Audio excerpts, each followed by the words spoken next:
Keep your radio dial right here. You're locked into the hottest news station on the planet. Hot 702.5 in FM sound. Blazing today's hip-hop, R&B, and pop music. Keeping your radio on fire. Bringing you the hottest, realest, riskiest talk shows live 24/7 on hot7025fm.com.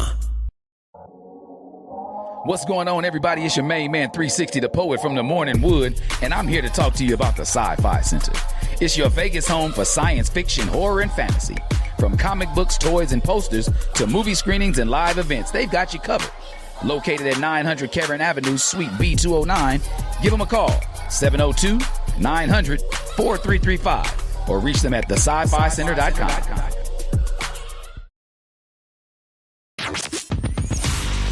Hey, what's up? All your favorite artists. Check it out. Say my name. DJ Khaled. This is Mila J. Bruno Mars. On hot7025fm.com. Happy Wednesday. Welcome back, everybody, as we do so well every week. Hope y'all had a good week, a very good productive one, at least, a healthy one. Mine was, I don't know. I can't remember everything. I know it went by just like that. I know it went by pretty fast, but other than that, I can't really remember too much. I know it was a good week, though. I just had a lot going on. Oh, the 4th was this past weekend. That's what it was. Oh, yeah, it was a lot. See, okay. Let me start from the top. My baby girl birthday was Thursday. She turned 8. Happy belated to her. We did a pool party at Silver Mesa. We had a little cabana. It was fun. It was nice. She had a great time. Had her friends and cousins and stuff there. It was pretty cool. It was like the parents, all they did was pretty much they just dropped the kids off to us. It was more like a daycare for us that day. And everybody had a really good time, fun time. Of course, I smashed cake in her face. It's her birthday. It was bound to happen, Should have got me on mine last month. Too bad you missed it. You know what I mean? You could have got me. Hey, I'm ducking and dodging the cake. But that was great to have. And then the weekend came for the 4th of July. We actually went to my brother's house. And that was pretty fun. They were with their cousins, just family celebrating. It's kind of nice to see the kids having fun with each other, enjoying themselves. So that was cool. They did a lot of videos with their cousins, from what I'm understanding. They sent them all to my phone. I just haven't went through them yet, because that's a lot of editing. So maybe tonight or tomorrow, that'll be my game plan, to actually get those videos edited and post everything up on YouTube. They adamant about everything. Ooh, excuse me, sorry. The kids are adamant about everything being on YouTube versus TikTok. So I guess I'm going to try to make that transition for them with doing that. And then we also, they did fireworks. Well, I took them, we went to grandma's where everybody did fireworks there so they can watch that and participate. So it was pretty fun. Terrence got to shoot his first Roman candle by himself this year for 4th of July. I let him kind of help me light one of the fireworks. I wouldn't let him do it by himself. He's way too young, not doing that. But it was fun. It was exciting. They had a really good time. I'm happy about that. It was a family-oriented weekend. So I was very, very happy with the way this weekend turned out. Because I keep forgetting it's only Wednesday now, right? I was excited with the way this weekend turned out. It was great. It was nice. It was very, very family intuitive, right? We just are inclusive, whatever you want to call it, whatever you want to say, for lack of a better word at the moment. So nothing bad to say there. But as well as that, over the weekends, I tend to have conversations or throughout the week with friends, families, other men, just, things that kind of like either grind your gears or just things that we want to discuss and probably find healthier ways to speak about them.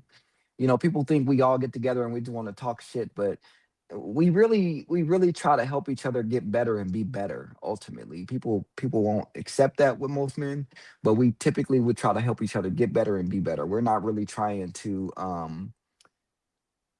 really do all of that extra toxic and dramatic stuff that people assume we do. That's kind of that's hearsay.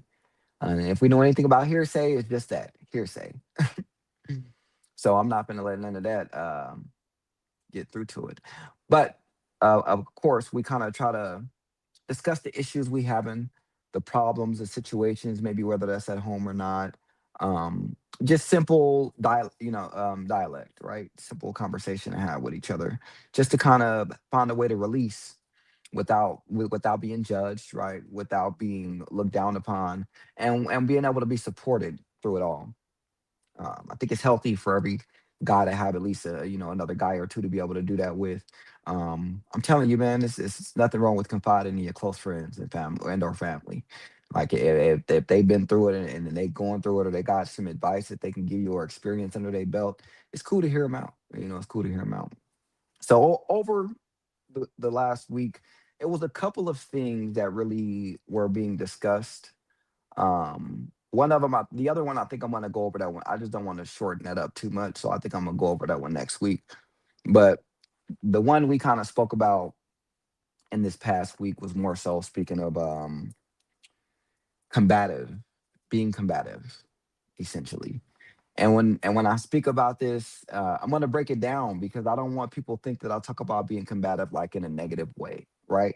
I do want to go over what that looks like, but I want to give the ups and downs to show a balance, right? Instead of like a pointing the finger. I don't want it to seem like it's more so of a you shouldn't be combative. That is a horrible thing. That is bad. That is detrimental. Like, no, no, no. I think that there's a good and a bad to things. And I think combative is one of those that people will shine the light on the negative and kind of forget about the positive to it as well. Ultimately, in the situations where it can be positive, because that's not a lot of it, right? Most of the time when people are combative, it is in a negative light, unfortunately. However, I like to look at the positives in every situation. So, again, welcome back. And today we're going to talk about that, something that almost everybody has encountered but very few people have truly examined. Okay. We're talking about being combative, right? Not physically combative, not necessarily aggressive, but the mindset where everything feels like a battle, more or less, to say. The person who always has to argue versus, or the person who always has to prove a point versus the person who struggles to let things go, or the person who sees disagreement as disrespect. The person who constantly feels challenged, attacked, criticized, or misunderstood, right? And before anyone starts thinking this conversation is about those people, I want to challenge that idea right now because that's not what it is. Because many of us have been combative at some point in our lives, right? Let's just be honest about that. And sometimes we learned it from our parents, right? Or from our toxic relationships that we've been in or situationships that we've been in. Or sometimes we learn because life taught us that if we didn't fight for ourselves, nobody else would. It was that mindset that I'm the only person that got my back around here, right? I'm the only person that's gonna take care of me. Um, but I feel like there are deeper things to just saying the person that want to argue or the person that that wants to prove a point or can't let things go or sees disagreement as disrespect. I think there's more to it than just that simple outline of a statement. Um, People will just kind of take the starting point and run with it, but not even see where the finish line is at. They don't even know what direction it's in, but they just gonna start wherever they see they fit. You know what I mean? Um, learning that kind of behavior it was kind of like a survival skill, right? That's what makes the topic so important to me, at least. Right? Hopefully, to some of you as well, because not all combativeness is bad. In fact, some forms of combativeness can save your life, right? Some forms help you establish boundaries. So, and that's why I say let's speak on the positives to it. Some of your boundaries, you being combative because somebody is trying to cross your boundary is not a negative thing on your end. That's basically you telling them, hey, look, this is the line that I'm not willing to cross right here.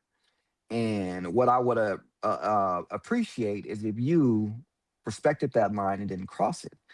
And then now somebody's trying to cross that line, that boundary you set, I think they're initiating.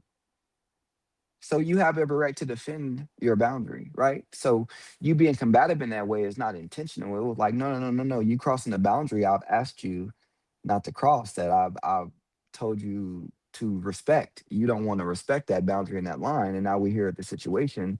So you want to put it on me. However, I'm just backing up my boundary. I'm standing 10 toes down, as you would say. Like I'm standing firm on my beliefs. You know, some forms also help you stand up against injustice, right? Getting done wrong, being done wrong, talked to or treated wrong, whatever the case may be.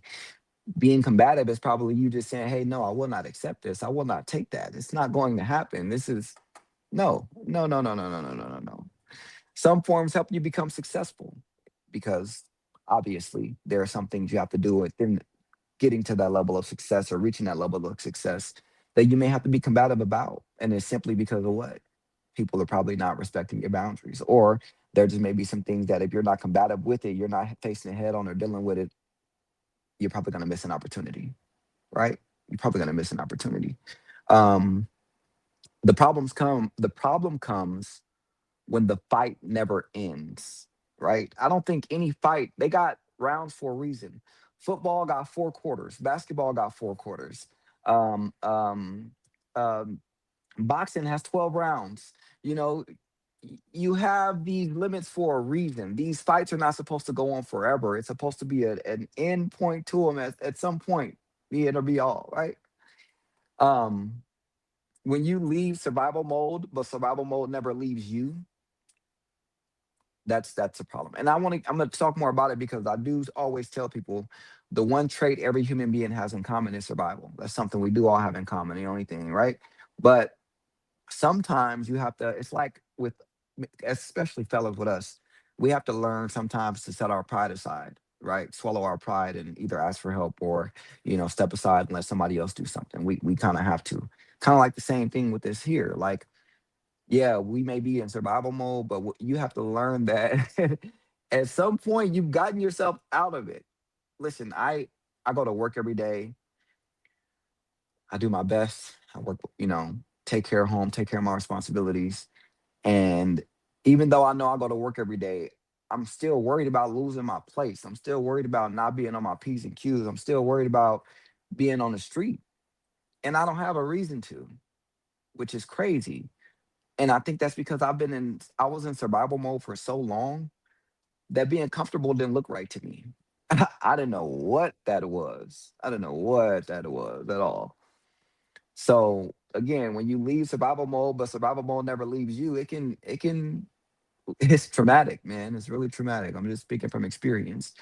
Because when every conversation becomes a debate, you know, uh, I guess I should say every conversation becomes a debate, or when every disagreement becomes a war, or when every correction feels like an attack. That last one I want to touch on personally.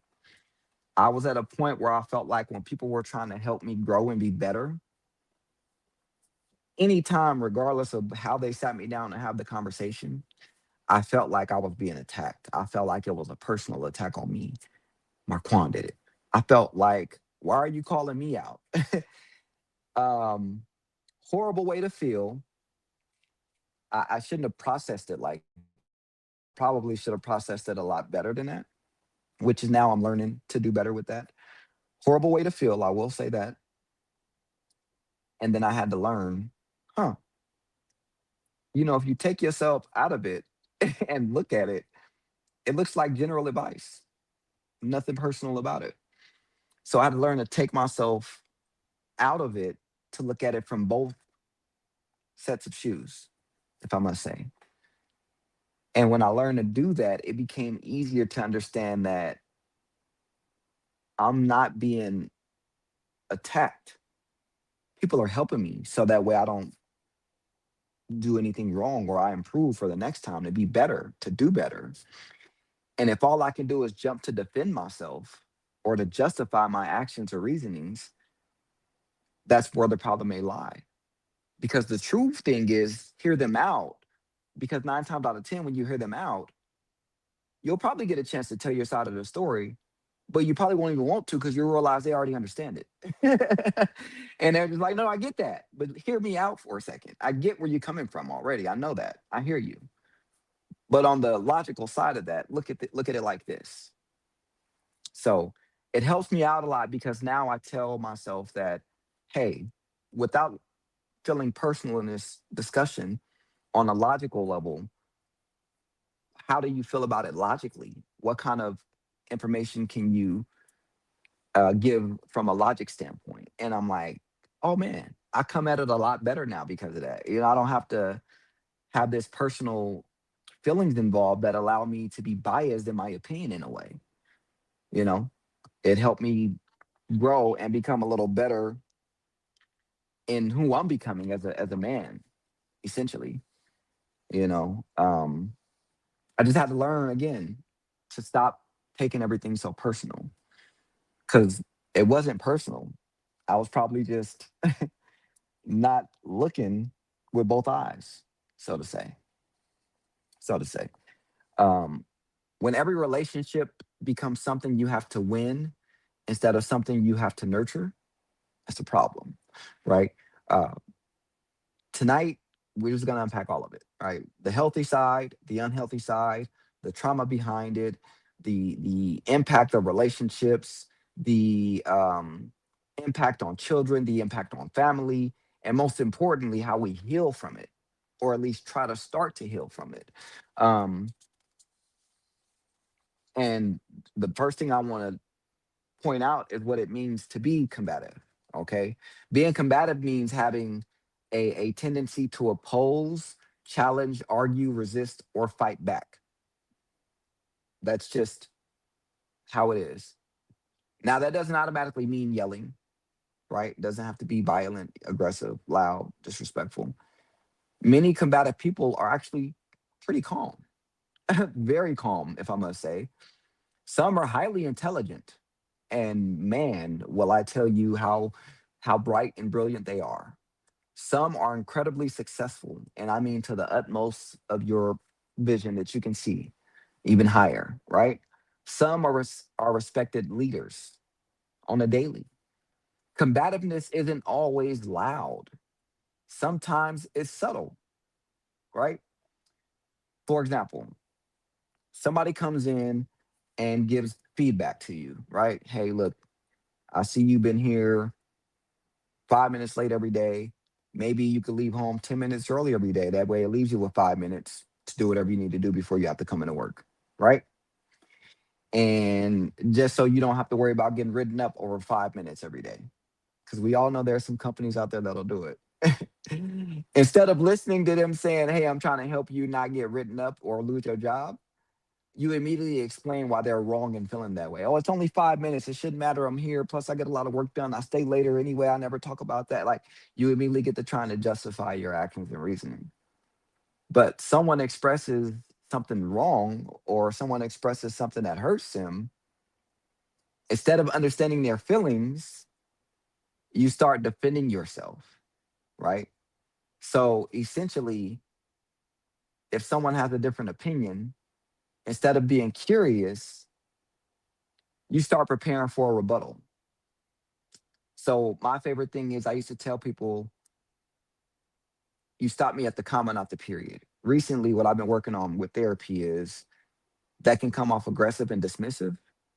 So even though I know I like to joke and play around, I need to show people that I can take the conversation serious so we can grow past it. So what I've been learning to say is, um, just give me a second to finish, and then I will tell you I'm done, so you can say what you have to say. Because if I feel like you're listening with the intent to respond instead of the intent to understand what I'm saying, then after so long, that conversation becomes just to me like, okay, I get it. It's going to be one sided. So in this case, unfortunately, I have to agree to disagree. Right. So instead of understanding their feelings, you'll start, or sorry, instead of being curious, you start preparing your rebuttal. So what I learned to do, because I used to do that. I used to jump in and I would just want to respond, but I didn't even give them a chance to fully say what they had to say to understand their point of view so we could get past it or grow past it.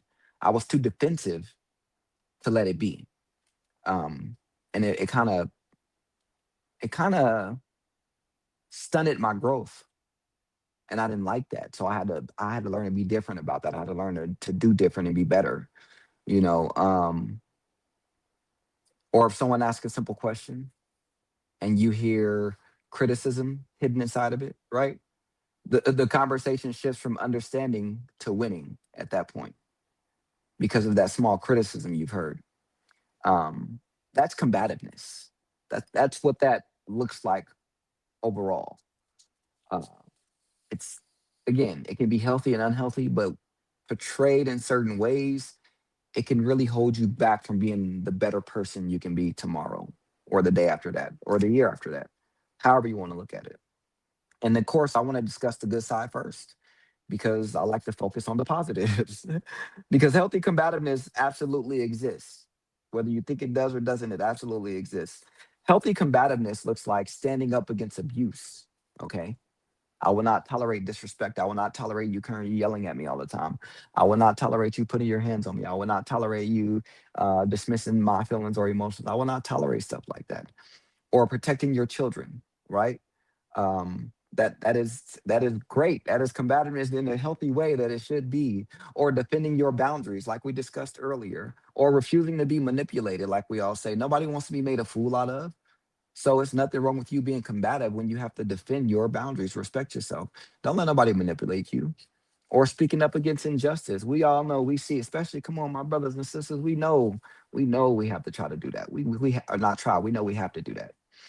Um, or advocating for yourself, right? You have to always, like, if you ain't first, you're last. Tell that to yourself every day. You know what I mean? It's just words of affirmation to yourself to make sure that you're good to go. Like, you always got to advocate for you. Don't let nobody tell you about you. Try to show you what you need to do with you. You got you. You know what I mean? Or negotiating your worth. You know, like, I will never let nobody tell me. I think one time I heard somebody say, I was told that nobody would ever pay half price for you or pay full price for you. So, and I was like, just because my soul is used, don't mean nothing. Um, it don't mean nothing. Just because, how do I say it?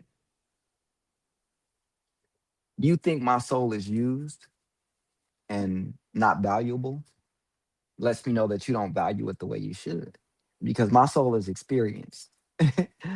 And it will go to whoever treats it as valuable as it is. So nobody can tell me how to actually value myself. I know my value. I know my worth. Then I double it in that tax because I know. I just will never let anybody tell me different. So if I gotta fight you on that 24/7, hey, I can do it in a good way. But I can be combative on that because you're not gonna play me about what I'm worth. You know what I mean? Leaving unhealthy situations. You have to. You have to try to mend those situations, try to work through them, try to get through them. And if there's no absolute way that you can, you have to walk away from it. Whether that's a job, friendship, relationship, a career, a sport you play, a video game you love, it don't matter. You just have to. You have to do that. Healthy combativeness says things, a few things. I respect you, but I disagree. I will not allow you to force your opinion on me. I understand your perspective, but I still need to advocate for myself, right? And I won't allow myself to be mistreated. I won't allow myself to be misrepresented. And I won't allow myself to be forced into a situation or a position or opinion that I don't want or believe in, so to say. Um, for example, your boss, okay, continuously asks you to stay late without compensation. When you hear that, healthy combativeness says, I value this job dearly, but I need to discuss fair compensation for my time. That's nothing wrong with you speaking up and standing up to say, no, no, no, I can do that, but I feel like I should be compensated for that. And that's fair. Instead of like, oh, you got me messed up. I ain't doing that. You ain't paying me for that off the clock. I bet you it won't get done. How about have a healthy way of combating that instead of just being so negative? You know, that's healthy, that's assertive, and that's necessary. When you say, I value this job, but I need to discuss fair compensation for my time. The world needs people willing to stand up for themselves. The problem is when healthy self advocacy, sorry, my mouth is dry today, man. Sorry. The problem is when healthy self advocacy becomes constant opposition. Now, let's discuss the unhealthy side.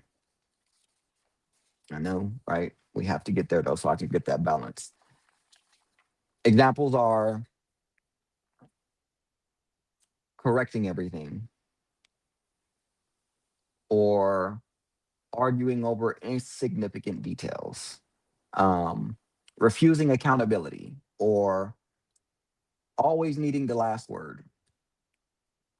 You have to remember, like, sometimes the last word is not even needed. Hey, that's why people say we agree to disagree because no worries. We have difference in opinion. It's cool. Or seeing compromise as weakness when it's like, it's how you meet in the middle and get things done. Assuming bad intentions, like, oh, you're disrespecting me or you don't like me no more. You're not going to be my friend. Like, relax. You don't even know what's going on. You're just assuming. You know what they say about assumptions? You make an ass out of you and me. Turning discussions into competitions. We're not competing. We're competing to understand each other. That's about it. That's about it. Toxic combativeness isn't about finding truth. It's about protecting the ego. Um, and what I mean by that, for example, a spouse says, I felt hurt when you didn't call me. A combative response is, well, you didn't call me either. Notice what happened? The goal shifted from understanding to winning. And when that becomes a pattern, relationships slowly deteriorate. A healthier way to have done that would have been, hey, my apologies. I didn't know that you had wanted me to call you. Next time, if you can, just shoot me a text and tell me you'd like me to give you a call, and I'll make that happen. You know, we got it done. Everybody's happy. I reassured you I'll get it done. I let it be known, like, hey, I can do that, but I just need some help getting there. It's pretty easy to do. When you want to, it's pretty easy to do. Pretty easy to do. Because there's trauma on why you're so combative in life and why we went through it. There's trauma behind it. Why every person has had that moment in life, probably still there, probably are going through it now, probably getting ready to go through it on being combative. It doesn't matter. There's something or some kind of trauma behind it. And many combative adults were once children who learned, what's one thing we learned as children that kind of, oh, nobody listens unless you raise your voice. So if you get loud, you're supposed to be right. Or people will hear you or listen to you if you get loud. It's kind of not true, right? Or nobody respects weakness. Maybe we all just have different viewpoints of what weakness really is instead of vulnerability, right? Being vulnerable is dangerous. Okay, don't think so, right? I think there are times to learn to pick and choose on when and how to be vulnerable, but I don't think that can be dangerous. I think not knowing when and how to be vulnerable can be dangerous, but I don't think in itself being vulnerable can be dangerous. Um, Trusting people gets you hurt is something else we learn. Love comes with conflict when I think love should come with disagreements, but never conflict that can't be resolved. So, home was unpredictable. I mean, we all know that, right? Safety was inconsistent. Imagine a child growing up where every conversation becomes an argument, okay? Every mistake becomes criticism, or every opinion gets challenged, right? As a child, what do you think happens? I'll give you a clue. I'll give you an example advice on it. Example, sorry. That child learns to defend themselves before danger even arrives. Like eventually they become adults who are constantly prepared for battle with a shield and sword right there in hand every single time. Even when nobody is attacking them, they're just sitting there ready. That is called hypervigilance. And it sucks that we get it from our childhood. But I'm telling you, it's a real thing. Okay. You begin creating it in a way. Sorry, the nervous system becomes trained to expect conflict. Like you're training your nerves to be ready for battle, prepare to fight, right? And if you expect conflict long enough,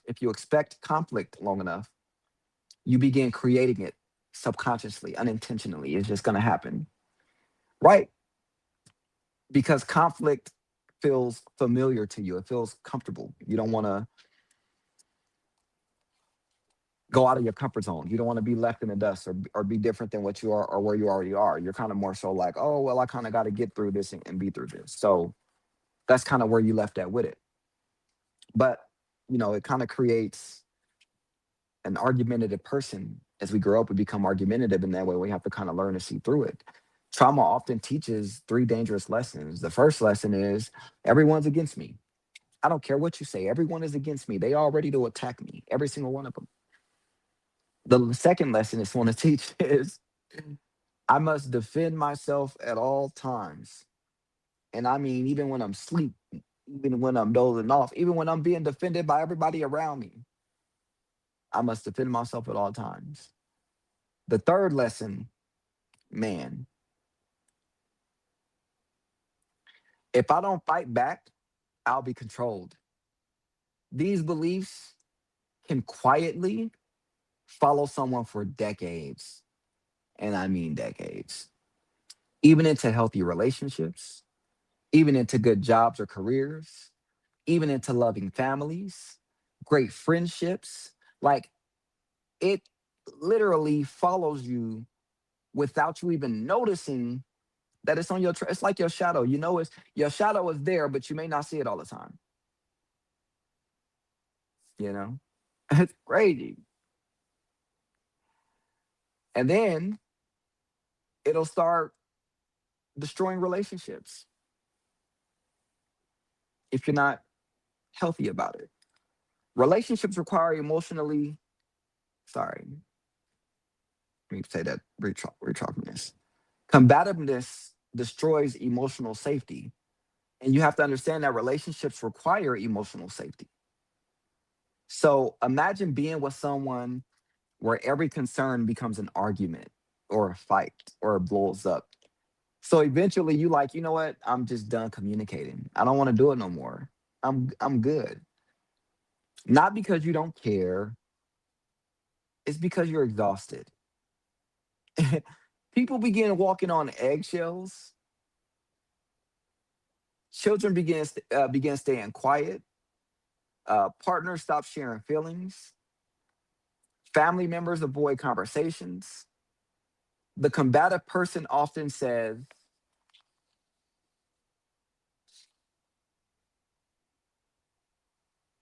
you know, in a way, it's you.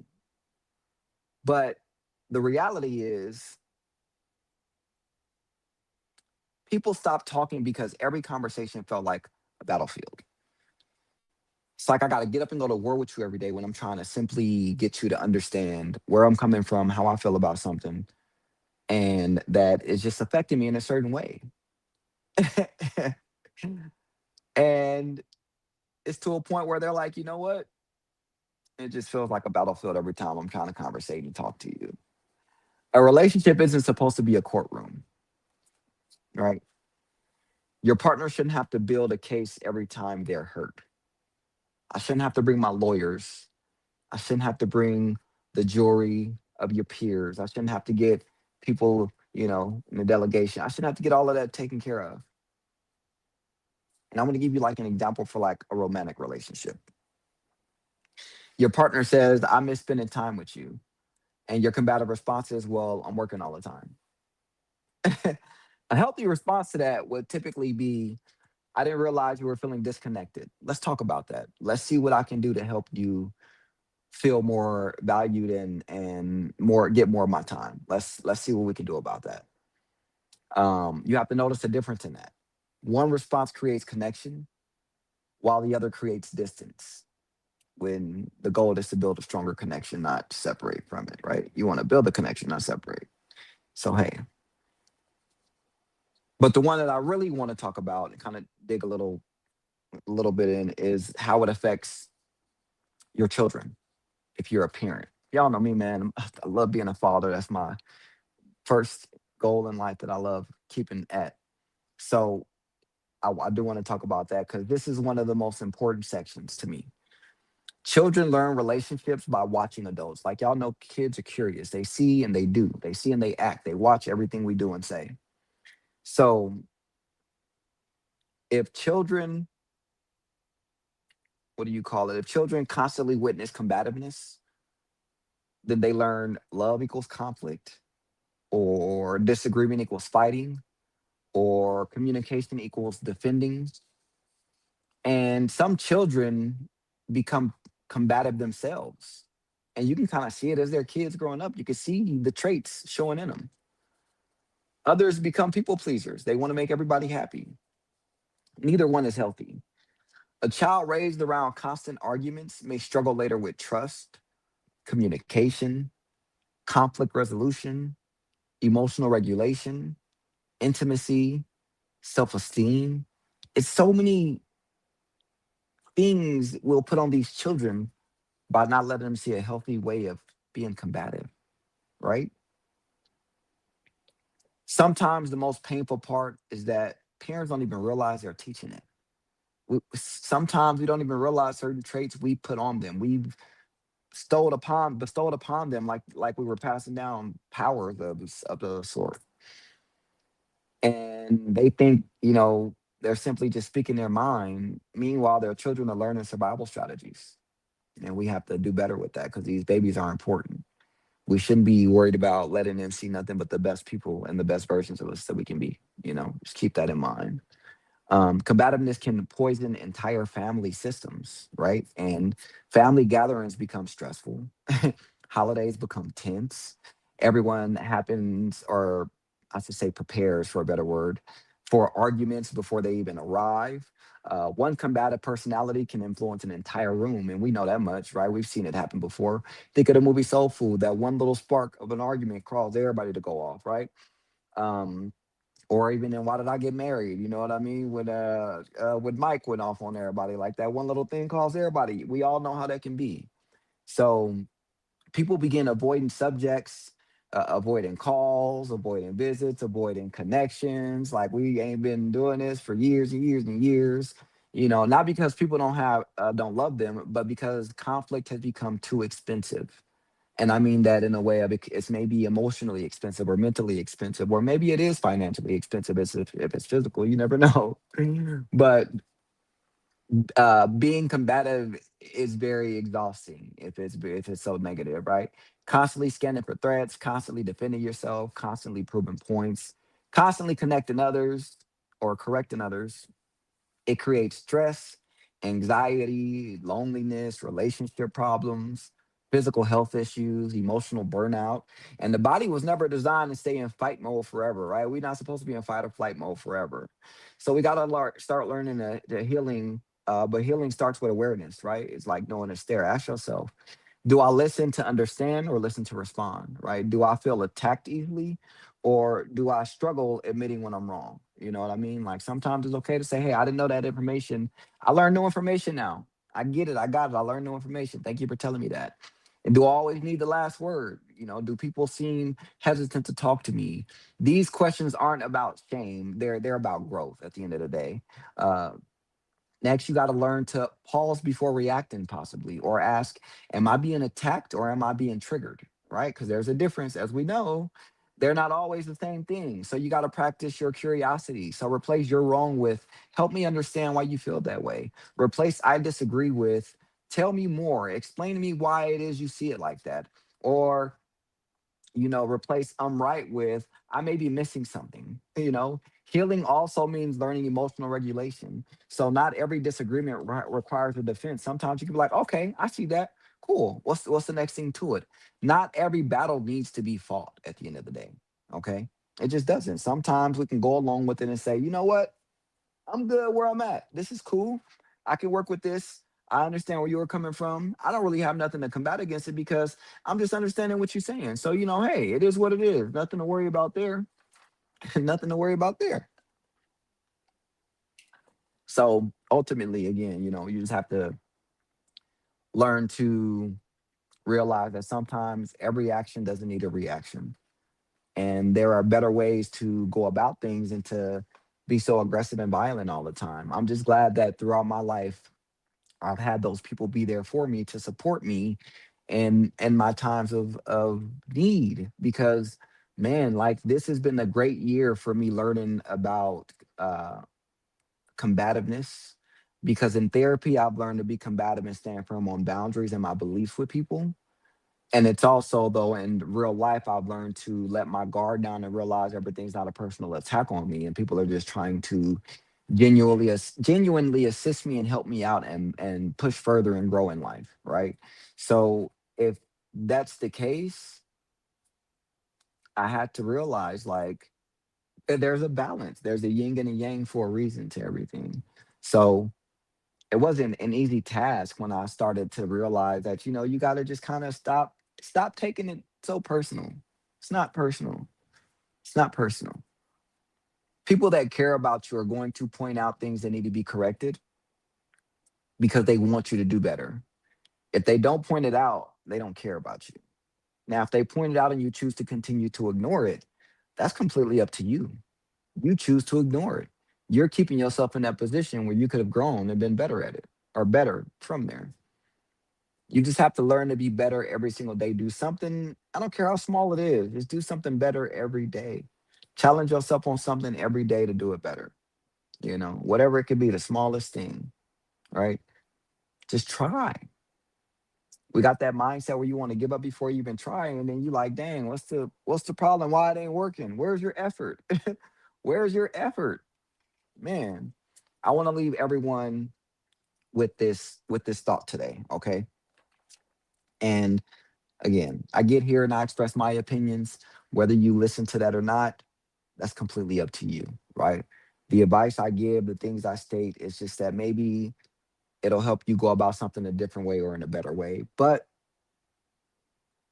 I always end it with saying, but that's just me. Don't know. I'm just playing. But seriously, I don't say follow what I do, but maybe hearing what I go through or hearing other options will give you an idea to say maybe I can go about it a different way than what I've been doing that has not been working, essentially, right? Some of the strongest people in the world weren't the ones who win or who has won every argument. They're the ones who know when an argument isn't necessary. Strength isn't always fighting. Sometimes strength is listening, right? Sometimes strength is understanding. Sometimes strength is just apologizing. And sometimes strength is allowing someone else to just be heard. Okay. If you spent your life being combative, don't view yourself as broken.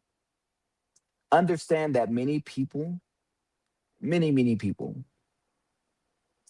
have learned combativeness as protection. That's it. It's just a wall they have up as a guard. That's what they need to guard themselves. But what protects us is one chapter of life. Sorry. What protects us in one chapter of life can harm us in another. So maybe I did need to be combative in this chapter of my life, but now that same combativeness is making me hold back and stunt my growth in this next chapter of my life. So I keep, itching back to where I used to be when I should be kind of going back forward to where I need to go. Right. Um, the goal isn't to become weak. The goal is to become intentional, to know when to fight, to know when to stand firm, to know when to speak up, and to know when peace is the more powerful choice. I appreciate y'all for joining me every single week, every single Wednesday. But please take care of yourselves, take care of each other, and remember, not every disagreement you come across is a battle. And not every battle that you do come across deserves your energy, which is why you see some people like we talk about like certain rap beefs, and I can make it easy and simple for y'all. We talk about certain rap beefs and certain people getting called out by certain artists, and we like, well, they didn't respond. Oh, they didn't respond. Oh, and the majority of people are like, oh yeah, I get it. It's because we know that every action don't need a reaction. So it's like that person is gonna get more fame, more notoriety, more attention for me mentioning them than it's worth. I'm helping them do better with it. So I'll respond. It's kind of like in the same way. Every time you being called into a fight, don't mean that's your fight to fight. Sometimes it's for you to be like, I'm good on this one. You can give it to the next one. Double it and give it to the next person. Right. So we just have to realize that sometimes. Again, I'm working on it myself in life still too. I'm not perfect at it. I don't think I'm nowhere near perfect at it. And I think I'll always want to improve on it because I want to be better at it. But I do know that it's something that has to be worked on. It's not a option. It's a need. It has to. It's mandatory. Or otherwise, what am I really trying to do in life? Sit there and fight all the time? Why ain't I going to be a boxer if that was the case, or a UFC fighter, or a wrestler if I wanted to fight all the time? So yeah, let's just try to do better and be better, man. Every action doesn't need a reaction. Sometimes we can look the other way and just, like they say, turn the other cheek, you know? But again, I appreciate y'all so much for coming out to talk to me on this wonderful Wednesday afternoon again. Please, please, please take care of yourselves. I'll catch y'all again. I'll catch y'all next week on the hottest radio station on the planet, Hot 702.5 FM. Peace, love, and hair grease. I'll catch y'all next week.